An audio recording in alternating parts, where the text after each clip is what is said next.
রংপুর লালমনিরহাট আঞ্চলিক সড়কে ভয়াবহ ধস দেখা দিয়েছে।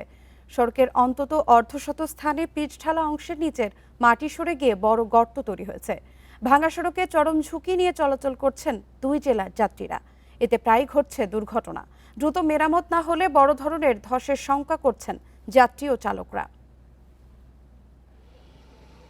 টানা কয়েকদিনের ভারী বৃষ্টিতে রংপুর লালমনিরহাট আঞ্চলিক সড়কের বিভিন্ন স্থানে ধসে গেছে। কোথাও সড়কের একাংশ ডেবে গেছে, কোথাও ভেঙে খাদে পড়েছে মাটি ও ইটের সোলিং। ৪৪ কিলোমিটার দীর্ঘ সড়কটির দ্বিতীয় তিস্তা সেতুর উত্তর প্রান্ত থেকে লালমনিরহাট সংযোগ সড়ক ও গঙ্গাচড়ার মহিপুর থেকে কাকিনা পর্যন্ত প্রায় ৫ কিলোমিটার জুড়ে অন্তত ৫০টি স্থানে ছোট বড় গর্ত তৈরি হয়েছে। প্রতিদিন চরম ঝুঁকি নিয়ে এ সড়কে চলাচল করছে যানবাহন। ভাঙা সড়কে প্রায় ঘটছে দুর্ঘটনা। রাস্তার দুই সাইড ভেঙে যাচ্ছে, আমরা গাড়ি ঘোড়া চালাতে পারছি না।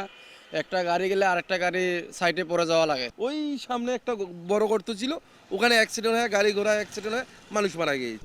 অনেক স্থানে পিচের স্তর ফাঁপা হয়ে ঝুলে থাকায় যে কোনো সময় সড়কের বড় অংশ ধসে পড়ার আশঙ্কায় যাত্রী চালকেরা। খুব ভয়ে চলাফেরা করি যে কখন কোথায় কোন গর্তের মধ্যে খাদের মধ্যে পড়ে যায়। ঝড় বৃষ্টি হলেও একটু রাস্তায় যে গাড়ি চলাচল করি, এটা আমরা খুব রিস্ক নিয়ে গাড়ি চলাচল করি।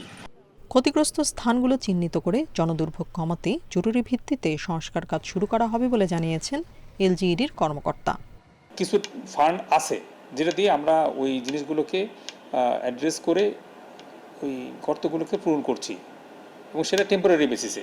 এখানে আমাদের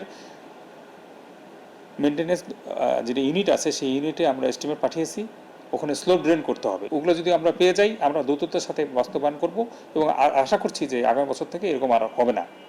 সড়কটি আরও ক্ষতিগ্রস্ত হলে রংপুর লালমনিরহাটের যোগাযোগ, ব্যবসা বাণিজ্য ও জরুরি সেবা ব্যাহত হবে। তাই দ্রুত টেকসই সংস্কারের দাবি এলাকাবাসীর। Independent news.